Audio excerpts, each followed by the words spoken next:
Olá, sejam muito bem-vindos. Em decorrência aí de muitas dúvidas que têm surgido aí já a partir da publicação aí da nova instrução normativa, eu resolvi escrever um texto onde eu falo, onde eu descrevo aí as principais alterações, os principais artigos que trouxeram aí alterações relevantes aí para nós.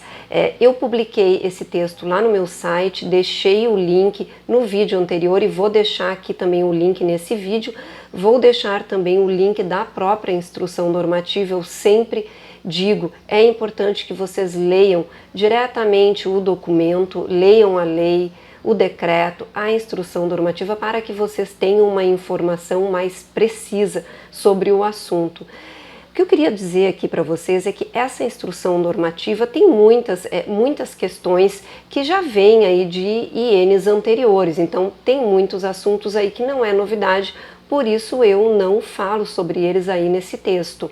Essa IN, então, ela está dividida em 16 capítulos. É importante também vocês entenderem que todo documento, lei, decreto, instrução normativa, portaria, eles são divididos por capítulos e eles seguem uma lógica cronológica de acontecimento.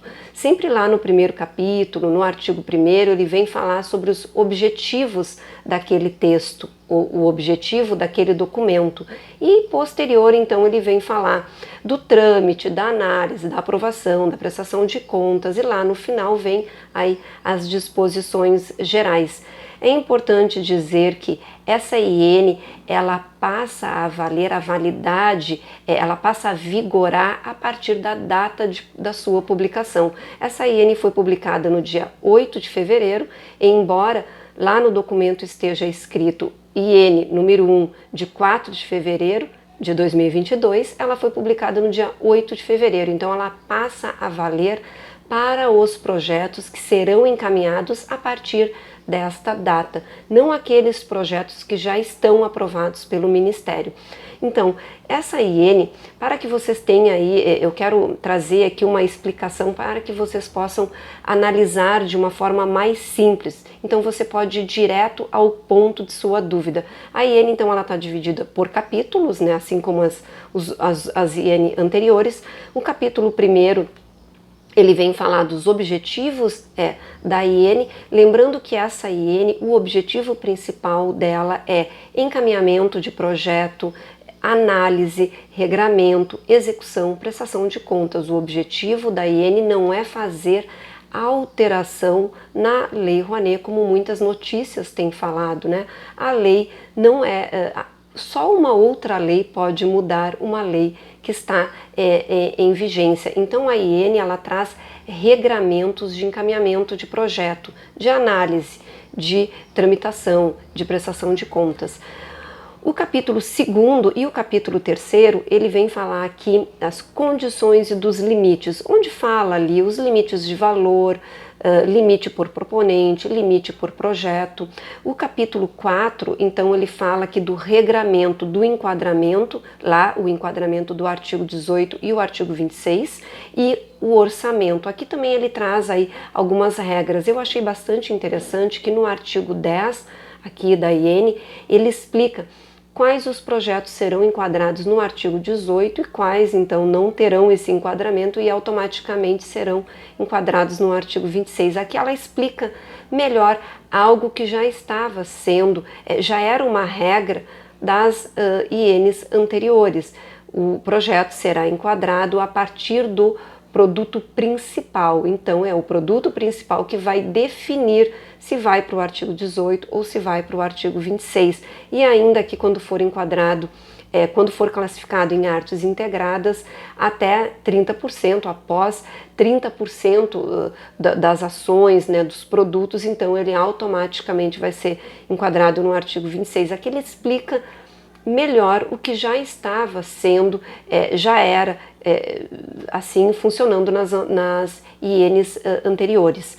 O capítulo 5º, ele vem falar da responsabilidade social. Então, o que é a responsabilidade social? Acessibilidade, democratização do acesso, as ações formativas. Então, ele vem aqui falar no capítulo 5º, lembrando que acessibilidade não é a mesma coisa que democratização de acesso, né? A gente já falou isso aqui em vídeos anteriores. Acessibilidade para pessoas com deficiência.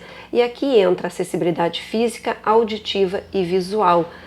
Democratização do acesso, ampliação do acesso tem relação aí com a distribuição do produto, a gratuidade, a venda do ingresso, limites de valores e a ação formativa.